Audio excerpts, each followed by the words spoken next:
Hey, what's up, everybody? Welcome to the WHIP podcast. Brandon and I here this morning. We're going to chat about some really good stuff this morning. Go through the homework with you guys real quick. Need you guys to like, comment, share, push out the podcast, all that good stuff. If you have not left a review over at Spotify and iTunes, we need you guys to go over there and do that for us, please. That's how we grow this podcast. So also, second part, you guys know, time to time, we're going to drop an F-bomb, S-bomb, A-bomb, whatever the bomb is. But we want to make sure that if you guys know, like if you have kids in the car or whatever, just make sure that they're okay hearing it or you're okay hearing it or whatever the case may be. So, all right, today we're going to kind of dispel some of the rumors going around and things like that, specifically around private equity, right? We've been through, Brandon has been through a private equity deal now. So we're going to talk to you guys a little bit, as much as we can, about kind of the ins and outs of what that looks like. And we hear stuff, we see stuff on social media all the time from guys that are in the contracting space specifically that they talk about, oh, private equity is now on the roofing business. That's going to mess up the roofing business. They're going to try to weed everybody out. They're going to try to make it a monopoly and take over and there's all kinds of nonsense that flows through it. But as people who have actually been through it, now we're going to talk about it and help you guys better understand it. So, and again, I've seen some people who have not even been through a private equity deal try to tell you guys how it works, what happens, And again, like, one thing we're trying to do on this podcast is make sure that the things that we talk about we're in integrity with, right? Mm-hmm. So we're not just bullshitting you guys or talking from theory or whatever. It's like, no, we actually did that, right? So what's up, dude? How you doing? Yeah, I'm doing great, man. Yeah, I'm doing really good this morning. Yeah. Got a little bit of a sinus infection, been fighting off for a few days. Yeah, definitely going around. But man, other than that, I'm blessed, man. I'm doing good. I think I OD'd on like vitamin C and vitamin D yesterday. Yeah. Like at some point I was like sitting at the house kind of shaking a little bit, and I'm like, I should probably stop taking 6,000 milligrams is probably too much. Yeah. Definitely trying to get it flushed out before we go on our trip. Yeah. But man, I'm doing great. I love this topic, and there's so much ignorance around it, and it's like, in short, private equity, good or bad, and it's like, to your point, like, man, so many people try to like comment on this and talk about it that have no idea what they're speaking on. Right. Literally none. Yeah. They're like, oh, they sold out, that's and that's just not the case. Yeah. And really, when it comes down to it, if when private equity is done right, like, it's a beautiful thing. It is a beautiful thing. It's a beautiful thing that impacts like a lot of lives done right. Yeah. And just to kind of share a little bit of my story with the private equity, on my private equity journey, I didn't even know it was a thing until I went down to an event that Ryan Stewman put on, and Kurt Linnington spoke. Mm-hmm. I didn't even know. I never heard of it. And he spoke and was sharing about his deal that he was going through at that time. And I'm like, I'm doing that. I committed to myself and my team, like, this is what we're going to do. But it wasn't about me. Like, I had it in my mind. It's like, the only way I'm going to do this is if it can impact a lot of people, not just me. Yeah. That's the only way. And, and he was at the time he was doing his deal, I think they're around like 100 million in revenue. And so that was just the thing in my mind, what I needed to get to. It's like, all right, I'm getting to 100 million, and then we're doing a private equity deal. Right. And I had a 3-year target to do that in. And I'm just busy, just grinding away. And one of my best friends was going through, he built a waste company, a really successful waste company, and really good guy. And he was going through a private equity deal, and he's like, he's steadily like, man, let me introduce you to Matt. And, I was like, all right, man, we'll talk about it. And just so happened we were having a conversation, and Matt was in the background, and it's like, hey, Brandon, pretty much type of a thing. Yeah. He's like, man, let's just have a conversation and let's see if it makes sense. In worst case scenario, if it makes sense, awesome. Worst case scenario, you know exactly what you need. Yeah, at least you learn from it. Right. Yeah. And, I had a number in my mind that this is like the floor. I would even entertain. And, you know, he, after doing some due diligence, he came back with, you know, his floor was double that. Yep. And so it made perfect sense. And it was able to, I was able to do it in a way to impact a lot of lives.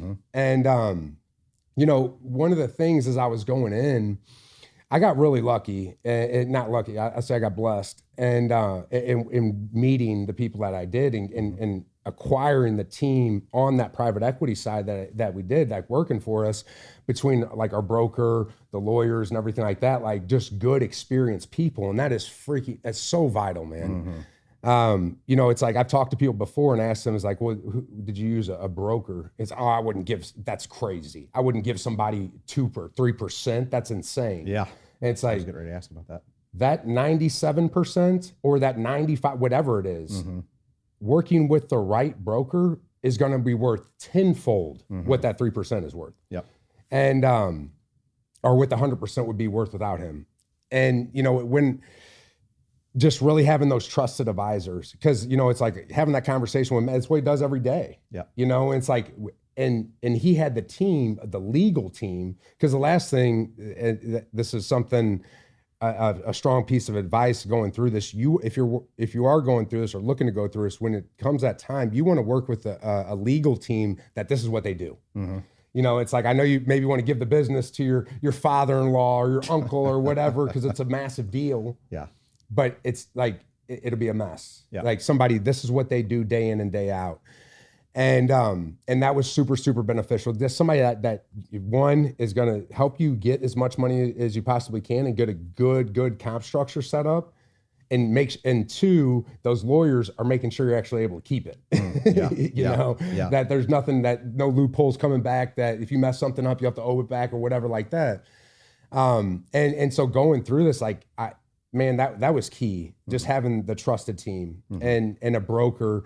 And so if you are working with a broker, like, get their track record, get their resume. Yeah. Don't be scared to ask that stuff. This is your livelihood, not only your livelihood, this is your team's livelihood. Yeah. You know, you ended up putting together, not just a broker though. And I don't know, I'm going to ask because there are some things that, you know, having gone through it with you, I'm still not super clear about, but I think it's important to know. So you had a broker. What about like tax advisor, wealth advisor? You had, not only you had the broker who had an attorney, but did you also have an attorney review that stuff? Like, just talk about the different people that were involved in helping you get the deal done. Well, so this is kind of on a side note. And I'm not saying this any type of way, like, but I was very financially stable and successful before the deal. Yeah. And I knew what it was like You to weren't have looking millions. to get out. Right. This was not a I need help. Right. Exactly. Right? Which as we've had people come to us and be like, I'm in a position where I'm ready to sell because I need to get out. Right. And it's like, that's not going to bring you top multiplier. Right. That's a really good point. Yeah. And when people are looking to partner, there's a difference between selling and partnering. Right. And when people are like trying to run, like, I'm done, like, you're not the commodity. Right. You know, I want out because I've had enough. Right. You have to be the commodity. You know, and it's like, there's one or two reasons that people look to do this. One, they want to structure a deal where they can just completely walk away.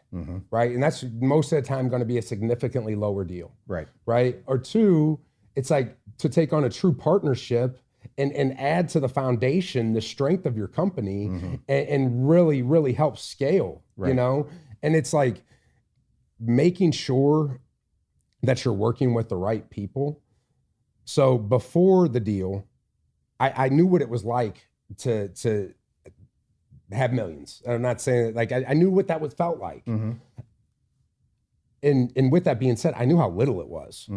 You know, it's like talking to some of these guys and gals that are going through this deal, and they don't know what that's like, and they think that whatever that deal is, you know, that 3, that 4, that 10, they think it's just way more than it actually is. Right. You know, and it's and end up selling themselves way short. And so that was really, you know, I think really important for me and us is I was at that point already. Like, you know, to where it's like, I didn't need the money. Yeah. I didn't really need them for anything, you know? And it's like, what can you add to us? Right. Like, make this enticing for me. Yeah. You know, because I was definitely at the point, I was right at the line of waiting another year. And so it had to be really, it had to make sense. Yeah. And obviously it did. But, you know, as we were going through this, yes, tax advisor, wealth advisor, like all of those things. And it's like, hopefully you have that before any private, like that's even a thing. That's, you know, you have all those ducks in a row, like your life is put together, you know? So as we were going through a deal, I think we met with like 12 groups, and, you know, it was, I think Omnia was the second or third the group we met with.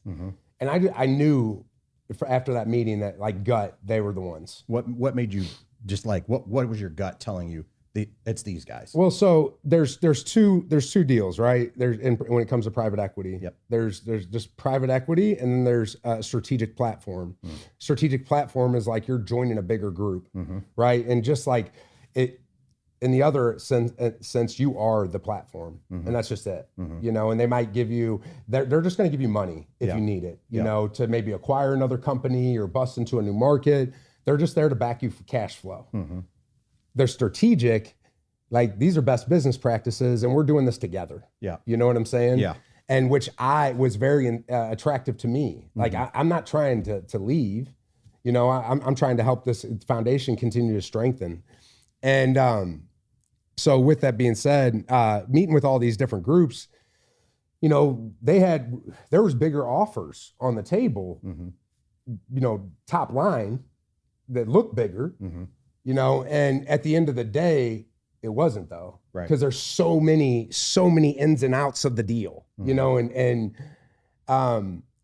making sure, you know, it looked good up front, but after digging through it, you know, when I saw the number, I was excited. I was like, oh, that's credible. Yeah. And then, but after digging through, it's like, I was kind of pissed off, you know, like no way.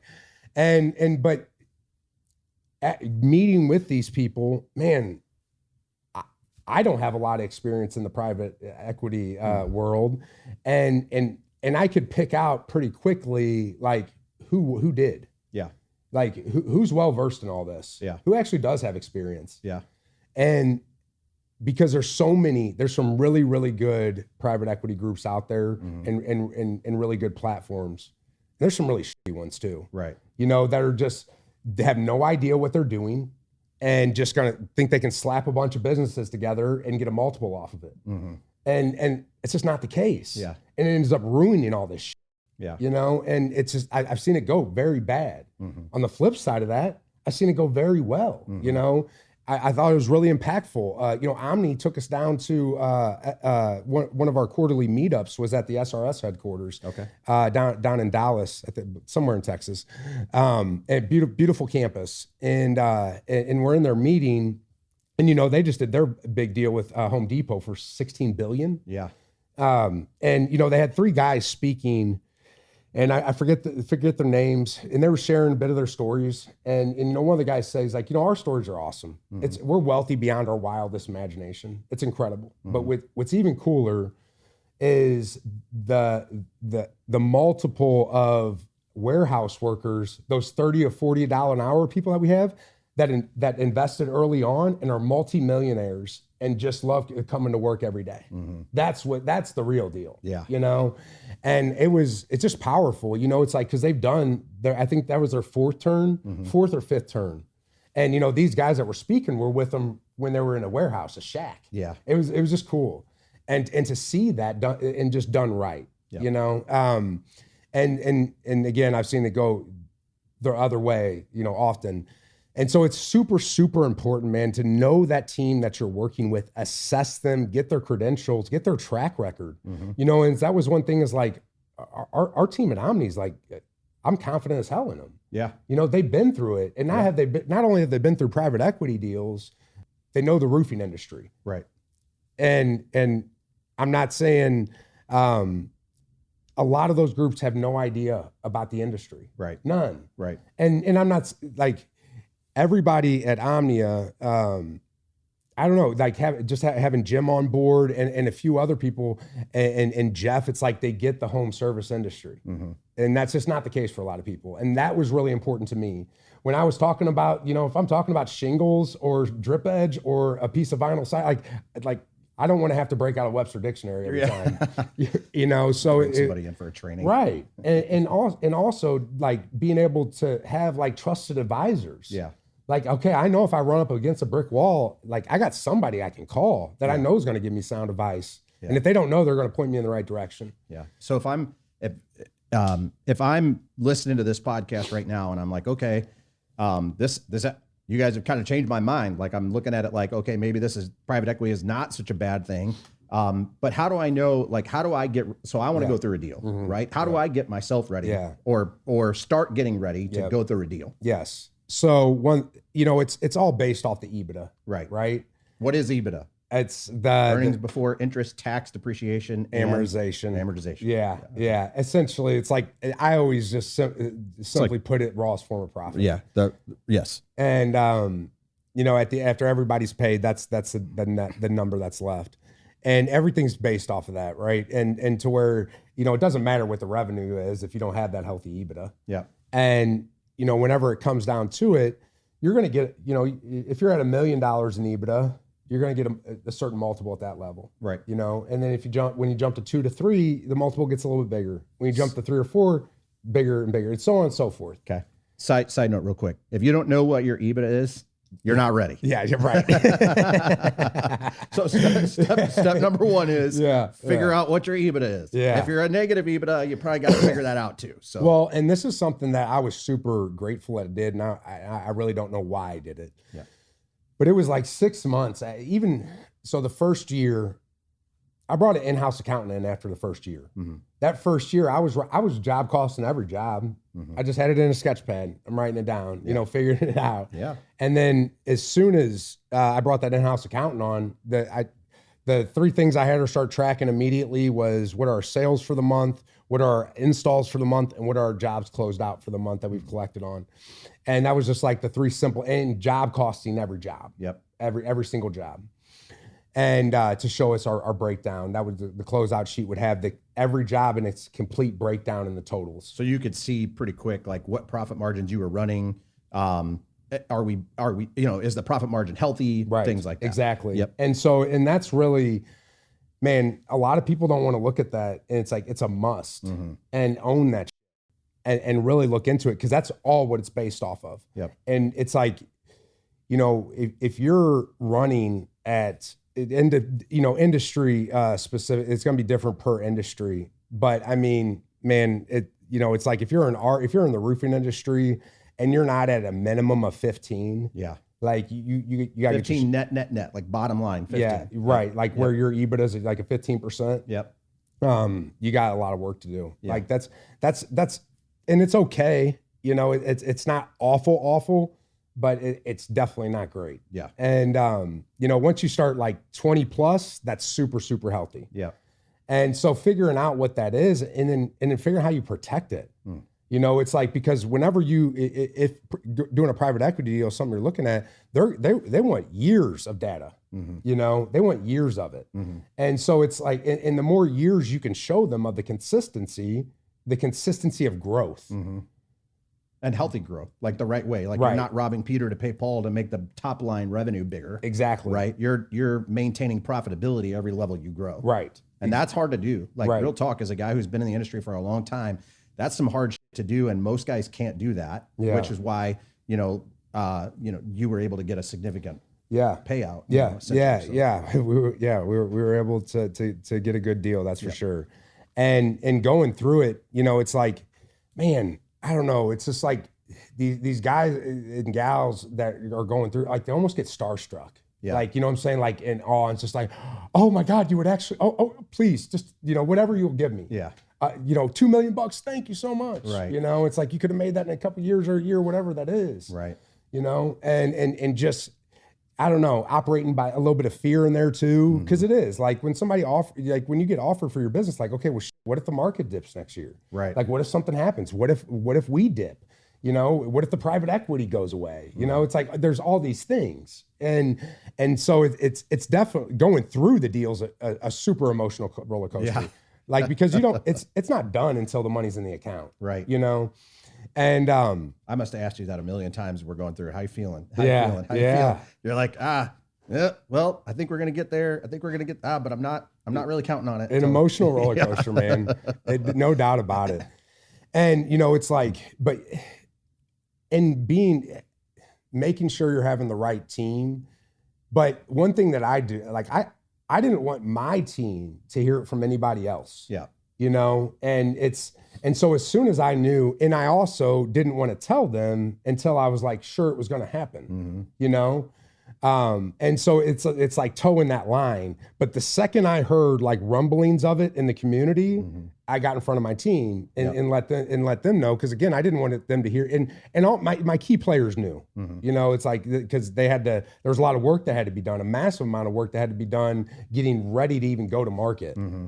Yeah, well, I would say one of the things that I learned from watching you go through that is you did let the key people know. You went through several different audits, and once the timing was right and the deal was closed, you got in front of them and explained it and dispelled all the myths and the rumors and the whatever, because I could see it, you could see it. They were a little fearful, like, what does this mean? Are we out of business? Right. Are there going to be some corporate dudes that walk in and all of a sudden now this place is overly corporatized? You know, like, Is all Brandon that stuff. leaving? Yeah, is Brandon leaving? Yeah, You know, right. are you going to on a beach? Like, that was the shit we heard, bro. Was like, oh, Brandon's not even going to be in the office anymore. He's just going to be gone all the time. Right, like, literally. And it's crazy. You know, there were so many rumors. You know, and but me being honest with the team, and it's like not only being honest with them, but like, why do they care about this? Right. How does it benefit them? Exactly. How does it benefit them? Yeah. And doing that and really getting them tied into it, you know, and seeing how this benefits them. Yeah. Nobody's coming in and changing the like, you know, at the end of the day, that we don't want them to. And let me rephrase that. We've changed a lot and we've had to change a lot, but all for good reasons, you know, all for, it's all pluses for there's not, I don't believe there's been one negative that we've had to change that like the team would consider a negative that hurt them in any way. Yeah. You know, whether it be pay, ability, anything. So just being upfront and honest with them was really important, and just not trying to hide it from them or keep it a secret. And why they know it's important. Yeah. And so going through that, you know, it's like, and they when you do a deal, the deals are structured all different types of ways. And, you know, a lot of times there's this thing, what they call an earn out. And that might be in the first couple, you know, year, maybe 2 years, and maybe even longer. But that's going to be based off of something that, you know, you need to hit this number, and it might have a multiplier on it, you know, that's based off your EBITDA, or you just need to hit a target revenue. It's structured to incentivize whoever is steering that ship to keep going and growing. Yep. And with that being said, making sure that is, it's not easy, but it's in your favor. Yeah. You know, it should not be in the private equity company's favor. It should be in your favor. They should want you to hit it. Right. They should want you to max out. They should want to cut you a big check. And so because I've just talked to a couple of people, and it's like, man, that's not a good deal. It's not. And they can only see from where they're at. That's right. And so they're thinking it's awesome, you know, that somebody wants to give, that is even interested in their business. Because it is. It's a huge achievement to build something that other people would be willing to invest millions of dollars in. That's awesome. Like, that's incredible. It's a huge achievement. But you also have to really see the value in it, and do not rush into that. And again, just to touch on it, making sure you're working with a trusted advisor, a broker, and do their due diligence on them is key. As we're going through this, you know, it's like, man, and I think, again, Omni is an awesome platform and company to partner with. But it's like, there really hasn't been any like negatives. You know, people ask me, there's not been like, there's not any time like, man, like, maybe I wish I would have went with somebody else, or if they would just do this. It's like, they've just been there. You know, it's like, there should be open lines of communication to where if you have an issue with something that you feel like you can call somebody immediately and hash that out, you know, and that's always been what I've been able to do with Omnia. And again, I just know that's not the case all the time. Yeah. And really being clear about, okay, so if you want to do a private equity deal, why? Like, you gotta be really clear on why. One thing you said earlier that I think is really important is you always, like, you came to this deal with the mindset of like, I don't need this. Right. Right. And I that's one thing I would caution everybody who's listening to this or listen to this in the future. You have to be in that space where you want to do it. You don't need to do it. Right. Because and I think that's any deal, right? You've done real estate deals and things like that. If you go to the table with a need, you're already behind on the leverage side. The people on the other side of the table are like, well, this mother needs me. I don't need him. Exactly. You know what I mean? And that's already negative leverage, right? So I think it's really important if you guys think about this and the way you did it. I want to do it, but if you guys don't come to the table with what I'm looking for, I don't need to do it. Right. Right. I think that's huge. Yeah, huge. You're the commodity. Yeah. If you're not the commodity, you shouldn't be doing it. Right. And if you're like you said, the need, the desperation, you know, another thing as you were sitting here saying that, I was thinking, you know, people have just this misconception all around private equity that really have no idea about it.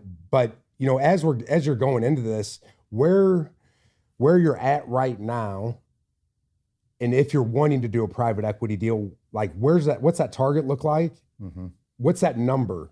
You know, and because, you know, I was talking to a guy the other day, and you know, he's like, oh man, I want to do a private equity deal. And it's like they were at like 1.3 million in revenue. It was with him and one other person, and it's like, man, that's awesome. Yeah. You can definitely get there, but you got a long way to go. You know, it's like an investor doesn't want to have to mess with stuff. Right. If They want as an investor wants to give you my money. Yes. And I'll just watch the mailbox. Right. Yeah. And if, you know, that check's just going to keep coming. Like, I don't want any involvement. Cause I'm busy doing my other thing. That's exactly how they are. Yeah. And so they don't want to fix anything that's not broken. Right. You know, so is again making sure it's like, do I have a smooth operating machine? You know what I'm saying? Yeah. And would somebody actually want to invest in this? Yeah. And so, because it's all the detailed things, all the systems, all the processes, and that's, now that I'm saying that, that's a massive part of it. Is systems and processes. You know, it's like if you want to purchase my company, you want to partner with me, and it's like I should be able to hand you a playbook for everything in my company. That's right. You know, literally everything, and to where it's like, because if something happens to me, like you're gonna have to run it, and so you need to have a playbook to show exactly how it was ran, because I don't have that information. You know, I'm no longer here. Yeah. And I think it's like really dialing in all those things, the systems, the processes, and you gotta really look at your company. Is like, is this a smooth operating machine? And if not, what do I need to do to get it there?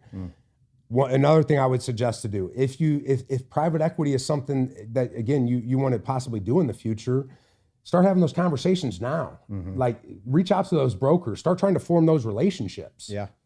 You know, it's like, just because you form that relationship this year doesn't mean you got to do a private equity deal this year. You might not do it for another 2 or 3 years. Yeah. Start forming those relationships, and really see what happens. Have them look at your business and kind of give you a quick once over and a quick audit on it. It's like, hey man, if I'm not saying I'm going to do it right now, but maybe in 2 years, what do I need to do to get there? Yeah. What do I need to do to get that max multiple? You know, and start working on that now. Yeah. And see, and who knows, you know, maybe you get lucky like me and it makes sense right now. Yeah. You know, you never know.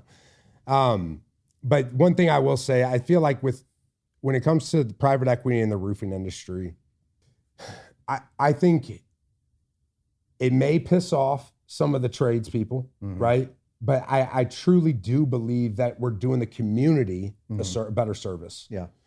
Because right now, like, it has been, like, the construction, especially the roofing industry, it's so rogue. You know what I'm saying? It's like, you don't really know who you're working with. You know, it's like, it's so easy to get you get an LLC in a couple minutes, slap a magnet on the truck, and next thing you know, I got a roofing company I'm operating out of my mom's basement, and bring me a Hot Pocket. Yeah. You know, it's like, but like, we don't know, you know? And so like, and so when, you're part of a bigger organization and a bigger foundation. You have best business practices and a standard you have to live by. Mm-hmm. You got people watching. Yeah. You know what I'm saying? I have somebody I answer to. Yeah. And I think the community and my team would appreciate that. Yeah. You know what I'm saying? Yeah. And so sure. instead of it's just being like, oh, okay, well, it's just maybe this 1 or 2 or 5 people, like, what happens if it's, it's a different fad next year? Yeah. Well, and how many roofing companies go out of business every year? Literally. And they say, I'm giving you a 15-year workmanship warranty. Then they're out of the business the next year. And it's like, there's no, it's not backed by anything. Right, exactly. It's really not backed by anything. But Nothing. when you, like somebody who's got a conglomerate, and I'll just use that word loosely, but when there's a group of companies bound together and there's a significant backing involved, Yes. then when they say it, it's real. Yes. Right? It's not, I can say I'm 15 years because it's backed by some real shit. Right. Yeah. Because if I go away, it's still there. It's still there. It's and Somebody's that's going to service it. right. You know? And there's so many haters out here. Like, and again, I know it. I feel like it pisses off the people at that level, like the chuck in a truck. It does. You know, and it's like that really aren't disciplined enough and whatever, just don't want to get there for whatever reason. Right. And they're seeing what's happening is like, I can't half-ass it anymore. Right. So I'm either gonna have to step it all the way up or I'm gonna get pushed out. Yeah, they're like, "Oh, you're ruining the marketplace," and blah blah blah blah. It's like, No, no, we're making it motherfucker, better. You are. You ruined it. You are ruining it. You ruined it, and we're cleaning it up. You're putting the con and contractor. Exactly. No, exactly. I mean, it's like that. That's to me, if you're doing something to better the industry overall, and you're working in a group, and the group is really powerful, and because the group is so powerful, you're able to make a significant impact. I'm trying to make it better. Right. You know what I mean? Right. Like that's yeah. And that's like, and that is like, it's like the chuck and the trucks, they just ruined the industry. They've definitely muddied the waters. And I'm not saying that we're perfect by any means, because we definitely make mistakes. Of course. But at the end of the day, we have to correct it. Like like we don't have a choice. Yeah. Because if we don't, Omnia is going to step in and be like, "What are you doing?" Right. Like, we have to protect our investment. Right. Exactly. Yeah. And so it's like, I would think the community, again, would appreciate that. Mm-hmm. And I just don't think a lot of them think of it like that. It's like, oh, they sold to a Texas company. Yeah. And it's like, and Brandon's no longer there. I just purchased this building. Right. You know what I'm saying? Not them. Yeah, right. Me. Exactly. Yeah. Me. You. Right. Yeah. I just purchased the building so we can keep going and growing and strengthening the foundation. But one thing I will say is, like, again, making sure you're the company that you decide to partner with, like, is legit. Yeah. And go through and because they should actually have a board. Yeah. They should have an HR director. They should have a CFO. They should have a COO. They should have all these things, right? That an actual company has. And so it's like, if they don't have those things, like, that should be questionable. That's like probably not the people I want to go with. And not only have those things, but the people that are filling those roles have the credentials. It's like they know what the deal is. And so really making sure you do your due diligence to make sure you're working with an experienced team that knows what they're talking about. And you're not going to, and you to make sure that you don't just, okay, you do the deal, and then when you come trying to do that next turn, that you're not able to do it. And because I've seen multiple companies not able to do the next turn because they weren't working with a trusted team of advisors. And they weren't all working together. Right. I mean, everybody's doing their own thing. Yeah. And, we've talked about that a little bit. I mean, this is my first time ever going through something like this, going through it with you. And I kind of operate, I don't know that I would call it pessimism, but it's definitely a little bit of skepticism, right? I kind of operate in that space a little bit. And I was skeptical as like when we first got into it and the deal was done, I was like, all right, well, that's neat. And then we get on a couple of calls and they're like, we're going to do this and this and this. And I'm like, man, that doesn't jive with what we're already doing. That's not the way we've always done it, kind of thing, And, but also being open-minded enough to be like, okay, this might work. And then pushing back a little bit and seeing them, make the transition and do some things. And I'm like, this is actually pretty cool. Yeah. Like and you had to talk to me about it a couple of times. Like, I don't know how about, and they're like, nah. If they weren't doing it and it wasn't in the whole best interest of all the people, they wouldn't do it. Right. We have to operate in that space, right? So I changed my mindset and looked at it from that space now. And now I'm learning a lot. Yeah. Like, you know what I mean? Like really just kind of being in that space, but learning what does it look like? Man, it's fun. It is fun. Like I've learned so much over. We closed our deal back in April of 24, and it's like I just learned so much going through that process. And with that being said, we closed the deal in April. We started it in like June of the 23. previous like starting to work in that direction and having those conversations and doing our due diligence, because the first thing that you're going to want to do is hire an outside accounting firm. If you're like, okay, we want to go to market, the next call, and your broker should be on this, but is to hire an outside accounting firm that are known in the industry to the private equity companies, and have them come in and tear your shit up. And get it ready. And it's like you want to find any skeletons in their closet before anybody else. So have them come in and tear that shit up, and then see what that true number is, right? And it's like, because that's really the thing, because that is like one of the first steps, and there's just a massive amount of work around that. As far as just annoying busy work. This file, and why did this purchase get made back in 22 for $5 more than this one in 23? It's like just silly stuff, but it's all part of it. And man, I think, like, to your point, there's levels to this shit. And it's like each level that we go up, it's like, because I mean all together we're right, I believe I want to say we're right at a $400 million company. And like that's crazy. And to have the opportunity to be a part of that. But I'm super, super excited, like, just over these next years and scaling and really helping everybody get on the same business practices and seeing what this thing, like, how far can we really take it? I was listening to a podcast this morning. Forgot who the heck I was listening to, but he was the owner of a garage that started out of Central Illinois. And it's Champion something, Champion Rec or something like that. But he started in a little podunk town and just started with an auto body garage and built it up to 10 locations and did a private equity deal back in I want to say it was like 18. And they're at like 650. They're the number 3 in the country, and they're like 150 locations, and just going into the levels of leaders and lives that have changed throughout of it, and him being able to do that deal, like, he was able to help so many leaders level up, and still, you know what I'm saying? It's like that, because that's like a company owner who's running those shops. You know what I'm saying? It's like, so you just get to help all these people, like, truly grow and develop and hopefully reach their dreams. I don't know. It was a beautiful story. And so it's like, man, it got me excited, and I try to stay excited.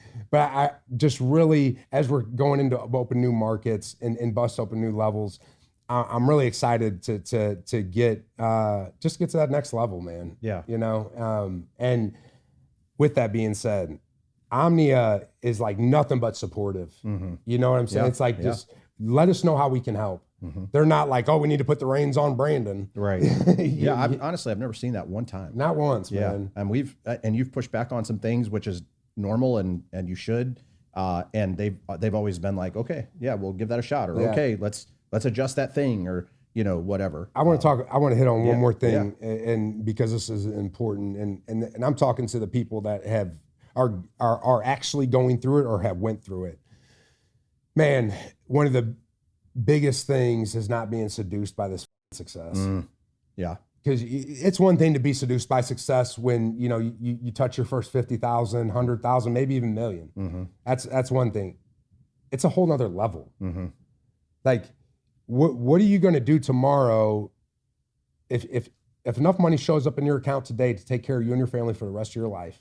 How are you showing up tomorrow? You should show up the exact same, if not harder. I mean, that's all the guys that I know that we know that run that level. That I've not met a single one of them where they're like, yeah, I got you money in my account and I'm going to take off for a month. You know what I mean? They're all like, no, bro, we got shit to do. This is somebody's coming to get that shit.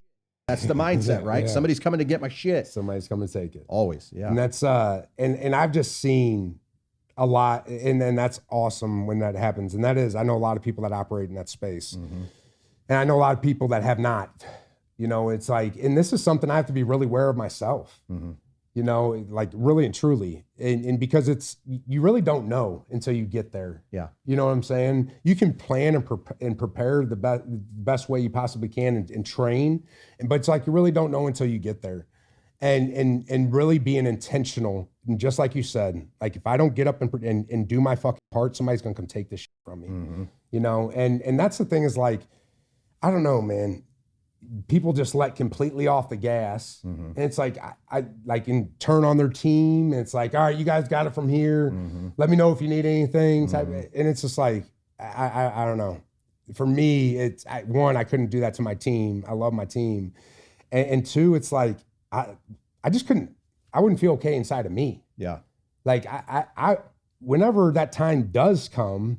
You know, there will be a time where I take a less involved role, but at that time, I'm confident that this thing's going to get carried on with the same intensity. Yeah. And that the same intensity and keep going and growing the way that it's supposed to. You know, so it's like really just checking yourself, man. And just don't let the good rob you from great. Yeah. Because it's like that. I think about that as like, man, I was able to build this with nothing.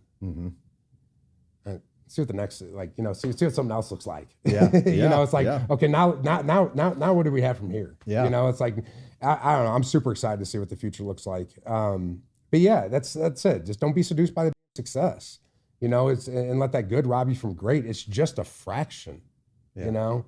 So I want to get into the weeds.